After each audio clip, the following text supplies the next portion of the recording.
Muito bem, recentemente o nosso grande clássico, veterano da Tropicália, o músico Caetano Veloso, conseguiu na justiça a penhora da receita sobre a venda das obras do meu querido professor Olavo de Carvalho. Trata-se de um processo que o cantor moveu sobre o professor, né?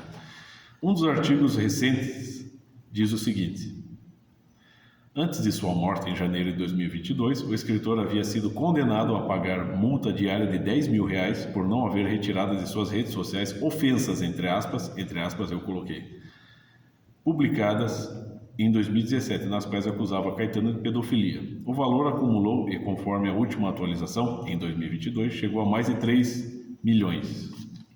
Bom, aí é o seguinte, o processo movido sobre o meu querido professor Olavo de Carvalho o condena por conta de declarações que ele expressou nas redes sociais.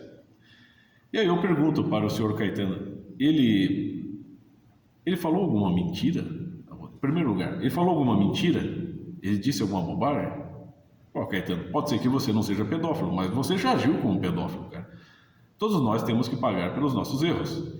A questão é que os erros cometidos pelas pessoas famosas também as tornam mais famosas, né?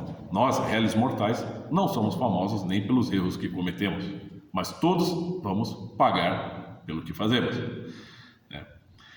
Porém, eu creio que, dado do que eu conheço do meu querido professor Olavo, ele não só não retirou o que ele disse, como ele se deixou uma espécie de beco sem saída moral.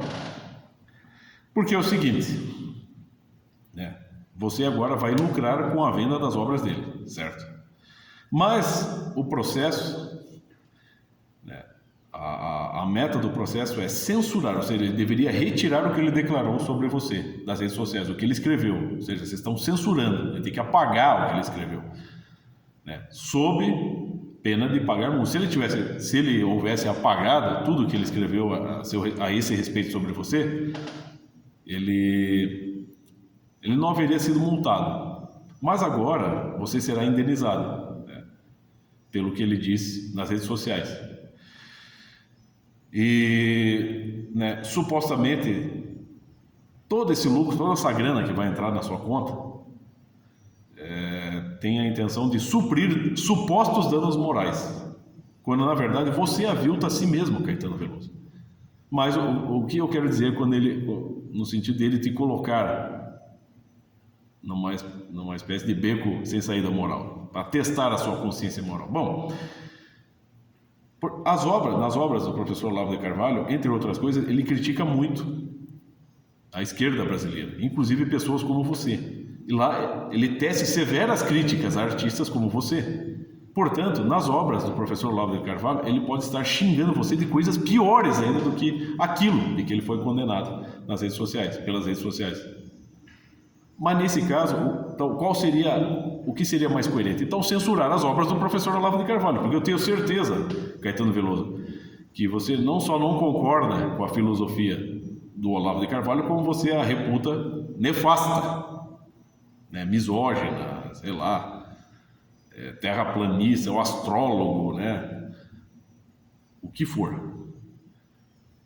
Mas nesse caso específico, não se trata de censurar, se trata de lucrar. Então, como a justiça determinou só a retirada de declarações nas redes sociais e não a censura dos livros, então pelos livros ele pode xingar à vontade, desde que você lucre com isso, Caetano Veloso? Então, ele te jogou, mesmo depois de morto, ele te jogou num beco sem saída. E a sua escolha determina ou evidencia o quanto vale a sua consciência moral, o quanto de consistência moral você tem, o quanto valem as suas convicções. Para quem está acordado, sabe, não valem nada. Pode te xingar, desde que você lucre com isso.